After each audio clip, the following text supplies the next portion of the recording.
已经来退伍的男性朋友要注意咯，这个教育调职的制度要来大改革。即卖制度只要退伍8年，就免各项教育调职。但是未来只要退伍8年来拢无互教调过，甚至这个阶级士官以上，拢总列为教育调职的对象。另外，这个训练的天数为7天延长到14天。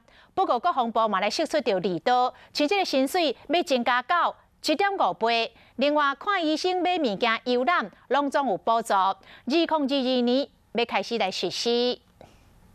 中华民国空军广播对台湾西南空域高度4000公尺的中共军机，注意，已进入我空域，影响我非常安全，立即回转脱离。中国的军机直接来伫乱变怎加强军备，国防部拍算落实全民国防的概念，为2022年开始，教育调职为本来7天变成14天。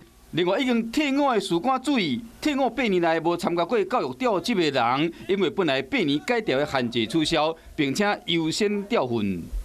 站在更高层的政治来讲的话，他需要的是有更多的支持。当然，能够为这个国家尽一点心力，应该是 OK 的了。就结果有民众唔是真甘愿，国防部嘛有提出好康的。唔管你退伍的阶级是士兵还是军事官，薪水调整1倍半，士兵为700块变成1050块，士官会使摕到1200块，军官起到1350块，连游览就医买物件拢有福利。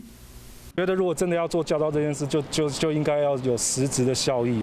为1年教育调职变到268000人，到8年调4摆。连训练的强度嘛要增加，国防部一直检讨100万的后备大军，爱国心嘛做伙加强。